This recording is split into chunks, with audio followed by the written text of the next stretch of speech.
Hi everyone, welcome back to my channel Sandeep study centre. आपको पता ही है हम छत्तीसगढ़ की विशेष पिछड़ी जनजाति पे बात कर रहे हैं। लास्ट क्लास हमने अबूझमाड़ी और कमार जनजाति पे बात की थी। तो आज हम जिस जनजाति के बारे में बात करने वाले हैं वो बहुत प्यारी सी जनजाति है, बैगा जनजाति। देखेंगे ये चौथा नंबर का है। 3 जनजाति पे हमने ऑलरेडी बात कर रखी है। ये चौथा नंबर का जनजाति है जिसे कहते हैं बैगा जनजाति। आदत के अनुसार फिर से वैसे चलेंगे हम लोग जैसे फार्मेटिंग करते जाते हैं। तो फार्मेटिंग एक बार जल्दी से आप देख लीजिएगा। सबसे पहले आपको एक इंट्रो दूंगा कि बैगा जनजाति है क्या, इसमें शाब्दिक अर्थ होते हैं और इसके बारे में थोड़ा सा बताऊंगा कि है क्या। उसके बाद इसके संकेंद्रण पे हम लोग चलते ही हैं। आपको तो पता है, अब तक तो पूरा याद ही हो गया होगा। फिर हम लोग जीवन पे चलते हैं और जीवन में भी हम लोग सामाजिक जीवन, फिर सांस्कृतिक जीवन, और सांस्कृतिक के उसमें हम लोग क्या ऐड करते हैं, धार्मिक मान्यताओं को ऐड करते हैं, और आर्थिक जीवन और फैक्ट करते हैं, ख़त्म करते हैं। तो चलते हैं सबसे पहले इंट्रोडक्शन में ये है क्या चीज़। सबसे पहले मैं बताना चाहूँगा बैगा जनजाति के शाब्दिक अर्थ के बारे में। बैगा का शाब्दिक अर्थ पुरोहित होता है। इसको आप लिखेंगे, बैगा का शाब्दिक अर्थ पुरोहित होता है। और पुरोहित ये गोंड जनजाति के परंपरागत पुरोहित माने जाते हैं। अब मैं पुरोहित को बता दे रहा हूँ, मैं जो बोल रहा हूँ उसको लिखेंगे। प्रैक्टिकली पॉसिबल नहीं है एक एक चीज़ लिखना मेरे लिए। पुरोहित, तो बैगा शब्द का शाब्दिक अर्थ पुरोहित होता है, प्रीस्ट जिसे कहते हैं। और एक गोंड जनजाति के परंपरागत पुरोहित कहलाते हैं। अब पुरोहित क्या है? पुरोहित उसे कहते हैं जो धार्मिक कार्य संपन्न कराता है। ठीक है, कोई बुक नहीं लिखा, बहुत सर्च करने के बाद मिला। धार्मिक कार्य संपन्न कराने वाला याजक होता है, याजक बोलते हैं उसको, उसे पुरोहित कहा जाता है। मतलब ये गोंड जनजातियों के परंपरागत पुरोहित होते हैं। 13 इनके बारे में शाब्दिक अर्थ। और दूसरी चीज़ है, इंट्रो की मैं बात करूँ, ये प्रदेश में सर्वाधिक हसमुख जनजाति है, सबसे ज़्यादा नृत्य कुशल जनजाति है, और सर्वाधिक गोदना प्रिय जनजाति है। ये 3 चीज़ इनकी पहचान होती है। तो इस प्रकार हम लोग इंट्रो ख़त्म करते हैं और इंट्रो के साथ हमने शाब्दिक अर्थ भी देख लिया है। ठीक है, तो अब स्टार्ट करते हैं केंद्रण, या ये रहते कहाँ पे हैं। मैं बता दूं, सबसे पहले आप इंपॉर्टेंट चीज़ याद रखेंगे। एक चीज़ इसको पकड़ के रखें, मैकाल श्रेणी। जिला अपने आप याद आ जाएगा। ठीक, मैकाल श्रेणी। अब हम लोग ज्योग्राफी में पढ़ते हैं मैकाल श्रेणी किस किस जिलाओं में टच होती हैं, समझ रहे हो। तो सबसे पहले है आपका कवर्धा।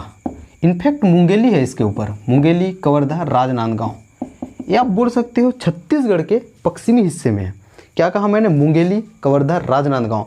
ये है मैकाल श्रेणी का हिस्सा, मैकाल श्रेणी का हिस्सा। चूँकि बैगा, मैं यहाँ पे बता रहा हूँ आपको, ध्यान से देखेंगे। चूँकि बैगा मुंगेली, कवर्धा, राजनांदगांव में निवास करती है और मैकाल श्रेणी मुंगेली, कवर्धा, राजनांदगांव में फैली हुई है, इसलिए मैकाल श्रेणी को बैगाओं का घर कहा जाता है। परफेक्ट, अब याद रहेगा। तो 2 चीज़ हो गया है। इंट्रोडक्शन हमने अच्छे से कर लिया है, इनके बारे में हमने शाब्दिक अर्थ भी देख लिया है, और फिर हम संकेंद्रण पे भी अच्छा खासा बात कर ली है। इतना चाहता हूँ कि इतने मैं उम्मीद कर सकता हूँ कि आपको बहुत अच्छे समझ आ रही है। तो इंट्रोडक्शन खत्म हो गया, संकेंद्रण। अब चलते हैं जो कि मेन पॉइंट है इनके बारे में, वो है जीवन। जीवन को हम 3 हिस्सों में देखते हैं, जैसा कि आपको पता ही है। सामाजिक जीवन, सामाजिक के अंतर्गत हम सांस्कृतिक, और फिर इसी के अंतर्गत हम एक धार्मिक मान्यताएं को मान लेते हैं। ठीक, यानी कि इसकी बात यहाँ पे कर लेते हैं। फिर इनके लास्टली हम आर्थिक जीवन पे चलते हैं।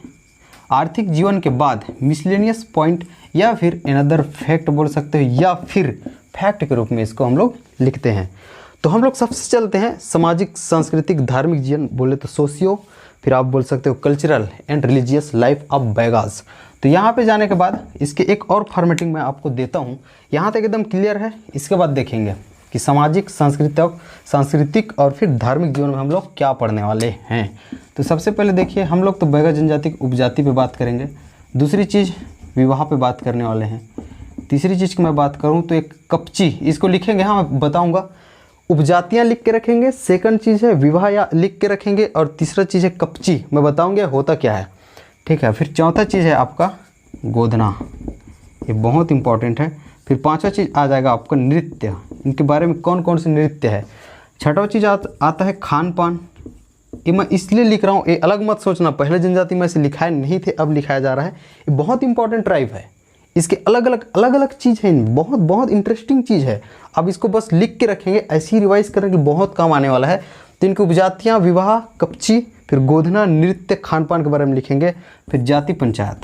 बस इतने पे पहले हम लोग बात कर लेते हैं।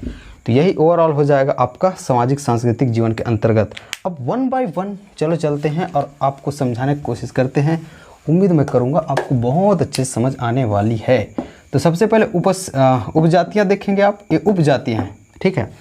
तो बैगा जनजाति की उपजातियाँ आप लिखेंगे नाहर भैना, कुरका बैगा, सावंत बैगा, बिंझवार, नरौतिया और भरौतिया। परफेक्ट।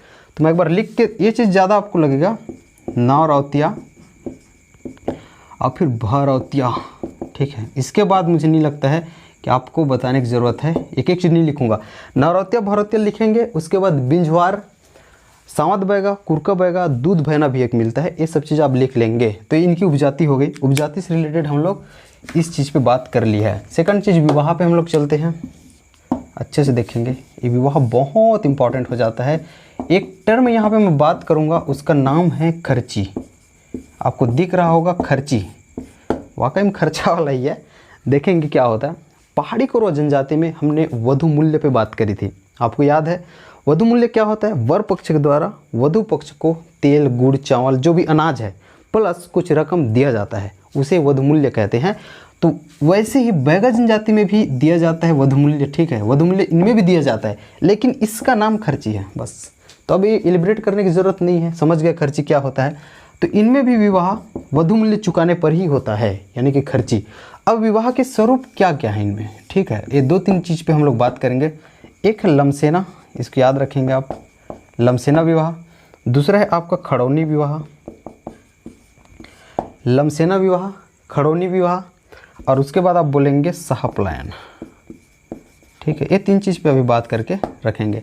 लमसेना विवाह, खड़ौनी विवाह, साहपलायन विवाह। लमसेना को सेवा विवाह भी कहते हैं, ठीक है। अरे गुराट विवाह भी, विवाह टॉपिक तो हम लोग करने ही वाले हैं, तो फिलहाल इतना लिख के रखेंगे कौन कौन से इनमें प्रचलित विवाह है। इसके बाद खर्ची को लिखेंगे। वधु मूल्य को हमने डिस्क्राइब कर लिया है, और क्यों कैसे शादी होती है इनमें, कैसे क्यों नहीं, कैसे शादी होती है, क्या देने पे शादी होती है, और फिर इनके कौन कौन से रूप हैं, किस किस शादी मतलब कौन कौन से विवाह इनमें प्रचलित है, ये आप बताएंगे। तो इस प्रकार हम लोग उपजाति और विवाह पे बात कर ली है बहुत अच्छे तरीके से। अब हम आगे चलते हैं कपची। कपची क्या होता है, इसको एक लाइन में डिस्क्राइब कर दे रहा हूँ, बार बार लिखूंगा नहीं।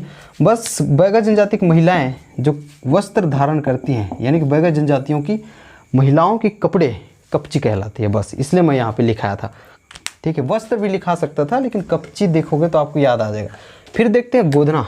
ये मेरे को लगता है बैगा जनजाति में जो सबसे इंपॉर्टेंट क्वेश्चन है तो यही है, और सबसे इंपॉर्टेंट टॉपिक है तो यही है। गोधना देखेंगे। बैगा जनजाति की महिलाएं सर्वाधिक, महिलाएं नहीं सिर्फ बैगा जनजाति ही सर्वाधिक गोधना प्रिय जनजाति होती है। मैं इंट्रोडक्शन में आपको बता चुका हूँ, है कि नहीं। सर्वाधिक गोधना प्रिय जनजाति होती है, लाइन 1। दूसरा चीज़ है, इस जनजाति की महिलाएं अपने चेहरे पे, अपने शकल पे, अपने शरीर में जहाँ जहाँ गोधना इन लोग गोदवाती हैं, ठीक है, उसे झेला गोधना कहा जाता है, ठीक है। झेला गोधना, झेला गोधना बहुत इंपॉर्टेंट टर्म है, इसको लिख के रखेंगे। यानी कि इस जनजाति की महिलाएं अपने शरीर में जो गोधना गुदवाती हैं उसे ही झेला गोधना कहा जाता है। और सबसे इंपॉर्टेंट चीज़ है, इस जनजाति में गोधना, ठीक है, इस जनजाति की महिलाएं गोधना स्थानीय बादी जनजाति से करवाती हैं। स्थानीय बादी, मेरे शब्द सुन के लिखेंगे, बादी जनजाति। तो स्थानीय बादी जनजाति की महिलाओं से या फिर बादी जनजाति के लोग गोधना गोधना कार्य करते हैं बैगा जनजाति की महिलाओं की। बस यहाँ तक परफेक्ट है। तो गोधना वाला आपका ख़त्म हो गया है। नृत्य पे चलते हैं, आपको बहुत मज़ा आने वाला है नृत्य सुन के। सबसे पहले झटपट नृत्य। झटपट नृत्य सुनने में ही अजीब लग रहा होगा, पहला चीज़ है। दूसरा चीज़ है विल्मा नृत्य, और तीसरा चीज़ है कर्म नृत्य। ये कुछ कुछ अवसर होते हैं, ठीक है, ये आपके नृत्य है, इसको डांस कहेंगे वही अपन। अरे फिर ओकेशंस, यानी कि कुछ कुछ अवसर होते हैं। तो झटपट नृत्य इन लोग दशहरे के अवसर पर करते हैं। विल्मा नृत्य विवाह के अवसर पर किया जाता है। उसके बाद जो कर्म नृत्य है कर्म पूजा के अवसर पर करते हैं, इसको आप मेंशन कर लेंगे। तो इस प्रकार आपका नृत्य भी खत्म हो जाएगा। और एक चीज़ मैं इसके बारे में और चीज़ आपको बोला हूँ, ये सर्वाधिक नृत्य कुशल होती हैं, इसको आप ऐड करेंगे।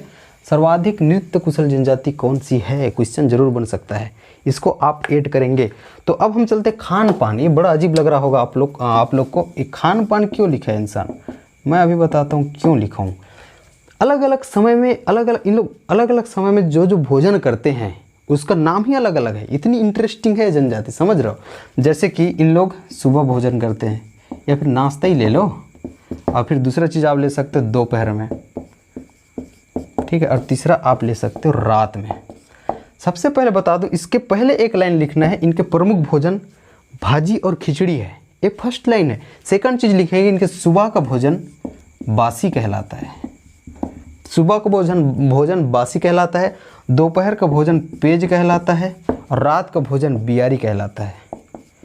ठीक है, ये शुरू में अच्छा लग रहा था होगा, ये तो हम लोग जानते हैं बासी पेज, लेकिन रात का भोजन बियारी भी तो कहलाता है। इनके लिए इंपॉर्टेंट हो जाता है। भाजी और खिचड़ी की मैंने बात करी है, बाद में ना बोलना, लिखा नहीं, भाजी और खिचड़ी। ठीक, भाजी और खिचड़ी मुख्य भोजन है ना इनका। ठीक, अब नेक्स्ट चलते हैं जाति पंचायत। जाति पंचायत, अब देखिए प्रत्येक जनजाति की अपनी अपनी जाति परंपरागत जाति पंचायत होती है, मैंने कहा है आपको। उसी प्रकार बैगा जनजाति की भी अपनी परंपरागत जाति पंचायत होती है। तो इसके परंपरागत जाति पंचायत के प्रमुख को कहा जाता है मुकदम। मुकदम दीवान नाम भी मिलता है, और फिर इसी प्रकार मुकदम दीवान हो गया समरथ। ठीक है, ये प्रमुख पदाधिकारी होते हैं या फिर इन्हीं को ही प्रमुख कहा जाता है। तो इस प्रकार जाति पंचायत भी हमने खत्म कर ली है। अब यहाँ पे एक चीज़ और जोड़ सकते हैं, लेकिन उसको लास्ट में हम लोग जोड़ेंगे, वो है बोली। ठीक है, तो अब इम्पॉर्टेंट चीज़ हो जाता है इनके आर्थिक जीवन पे। तो हमने सामाजिक सांस्कृतिक जीवन और धार्मिक जीवन पे बात कर ली है। आर्थिक जीवन पे, अच्छा धार्मिक जीवन पे एक चीज़ और है। ठीक है, आर्थिक जीवन हो जाएगा, इधर धार्मिक जीवन में पढ़ा दे रहा हूँ, उसको वहाँ पे ऐड कर सकते, इसको अलग बताने का प्लान था। देखेंगे धार्मिक जीवन होती क्या है। सबसे पहले ये बैगा तंत्र मंत्र में विश्वास करते हैं। बैगा जनजाति तंत्र मंत्र में विश्वास करते हैं। इनके प्रमुख देवता है बूढ़ा देव। ठीक है, प्रमुख देवता है बूढ़ा देव, प्रमुख देवता है बूढ़ा देव। और ये ऐसा बिलीव करते हैं कि बूढ़ा देव साल वृक्ष में निवास करते हैं, इसलिए यही कारण है कि साल वृक्ष की पूजा करते हैं। बूढ़ा देव की पूजा करते ही हैं, बट प्रतीक के रूप में साल वृक्ष को मानते हैं, क्योंकि इनका मानना है कि बूढ़ा देव साल वृक्ष में निवास करते हैं। परफेक्ट। तो इसके अतिरिक्त ये तो हो गया पहला चीज़। ब्रैकेट में आप साल वृक्ष लिख सकते हो अगर एक्सप्लेन कर सकोगे खुद से तो, वरना पूरा लाइन लिखिए आप। ठीक है, इसके अतिरिक्त दूल्हा देव, ठाकुर देव, इसको लिखेंगे दूल्हा देव और ठाकुर देव की भी पूजा किया जाता है। तो ठाकुर देव की पूजा याद रखेंगे भूमि की रक्षा के लिए करते हैं। इनकी भूमि की रक्षा के लिए ठाकुर देव की पूजा करते हैं ये। उसके बाद दूल्हा देव की पूजा बीमारी से बचने के लिए, यानी कि बीमारी से सुरक्षित रहने के लिए ये दूल्हा देव की पूजा करते हैं। तो ये आपका रहा धार्मिक जीवन। और धार्मिक जीवन के अंतर्गत एक चीज़ और देखेंगे, उसका नाम है भूमिका। फिर बहुत अच्छे से ख़त्म हो गया टॉपिक भूमिका। भूमिका देखेंगे बैगा जनजाति में इनके देवी देवताओं के, जो हमने कहा है ना ये देवी देवताओं के पुजारी, लिख के यानी कि सुन के ज़्यादा लिखेंगे, क्योंकि यहाँ लिखने में उतना वो हो रहा है। देवी देवताओं के पुजारी, भूत प्रेत को भगाने वाला, उसी को ही भूमिका कहा जाता है बैगा जनजाति में। एक एक टर्म याद रखेंगे, इतना सारा फैक्ट लिखा चुका हूँ, कोई इधर उधर नहीं करेगा, अच्छे से लिखेंगे। तो भूमिका के बारे में क्या कहा मैंने, देवी देवताओं के पुजारी और साथ में भूत प्रेत भगाने वाला। ठीक है, लिख लेंगे भूत प्रेत भगाने वाला। तो इस प्रकार इनके धार्मिक जीवन खत्म होता है। तंत्र मंत्र की बात कर ली, बूढ़ा देव, दूल्हा देव, ठाकुर देव, फिर भूमिका की हमने बात कर ली है। इस प्रकार आपका खत्म होता है सामाजिक जीवन, सांस्कृतिक जीवन और धार्मिक जीवन। तो लेट अस स्टार्ट। अब हम स्टार्ट करते हैं इनकी इकोनॉमिकल लाइफ ऑफ बैगा। ठीक है, तो इकोनॉमिकल लाइफ में देखेंगे आप, सिंपल है, मैंने तो पहले ही कहा है, प्रत्येक जनजाति स्थानांतरित कृषि करती है, यानी कि ये अस्थायी कृषि करती है। स्थानांतरित कृषि को बोलते हैं ट्रांसफार्मिंग एग्रीकल्चर। उसी प्रकार ये जो बैगा जनजाति ये भी करती है, लेकिन प्रत्येक जनजाति की, इसका तो व्यवहार कहलाता है, प्रत्येक जनजाति की जो स्थानांतरित कृषि है वो अलग अलग नाम से जानी जाती है। इसी प्रकार बैगा जनजाति की स्थानांतरित कृषि व्यवहार के नाम से जानी जाती है, ये आप याद रखेंगे। इसके अतिरिक्त बैगा के बारे में बहुत इंपॉर्टेंट चीज़ बता रहा हूँ, जो कि आर्थिक जीवन में आपको ऐड करना है। बैगा ओझा, ठीक है, ये झाड़ फूक वाला होता है, ओझा संबंधित कार्य करते हैं और औषधि संबंधित कार्य करते हैं, औषधि संबंधित कार्य करते हैं। और एक चीज़ में और फैक्ट निकल के आता है, बैगा सबसे पहले तो ओझा संबंधित कार्य करते हैं, औषधि संबंधित कार्य करते हैं। औषधियों का उच्चतम ज्ञान होता है, औषधियों का विशेष ज्ञान होता है बैगाओं को, इसलिए इन्हें मेडिसिन मैन कहा जाता है। इंग्लिश में है मेडिसिन मैन कहा जाता है। और एक कई बार पूछा गया है और बार बार हर एक 1-2 साल में दोहराता है क्वेश्चन। ठीक, मेडिसिन मैन कहा जाता है। तो ये तो रहा बैगाओं के आर्थिक जीवन पर आधारित। अब हम कुछ महत्वपूर्ण फैक्ट पे चलते हैं, फिर आपका बैगा ट्राइब खत्म हो जाएगा। फैक्ट में जल्दी से देख लेते हैं कौन कौन सी चीज़ है अपने पास। फैक्ट में देख लेते हैं, सबसे इम्पॉर्टेंट है इनकी बोली, ठीक है, और इनकी पेय पदार्थ। खैर बोली उतना इम्पोर्टेंट नहीं है, और बोली को मैं अलग से बताऊंगा। इनके थोड़ा सर्च करना पड़ेगा, मिलता नहीं है, बुक में मिला नहीं, सर्च किया था मैं ज़रूर। लेकिन पेय पदार्थ देखेंगे, इनका पेय पदार्थ देखेंगे, ये ताड़ी पीते हैं। बैगा जनजाति ताड़ी का सेवन करते हैं। और दूसरी चीज़ है विद्वान हुए वेरियर एल्विन। वेरियर एल्विन एक विद्वान है। सबसे पहले इंट्रोडक्शन में मैंने कहा है कि बैगा जनजाति सर्वाधिक हंसमुख जनजाति है, वो चीज़ कहा ही वेरियर एल्विन ने है, इसको मैंने इंट्रोडक्शन में जोड़ दिया था। तो बैगा जनजाति सबसे ज़्यादा हंसमुख जनजाति है, और ऐसा कहने वाला विद्वान कौन है? वेरियर एल्विन है, ठीक है। अब मैंने कहा है कि इधर सभी जनजातियों के अलग अलग बुक मिलेंगे, उस पर रिसर्च करके अलग अलग बुक विद्वानों ने लिखी है।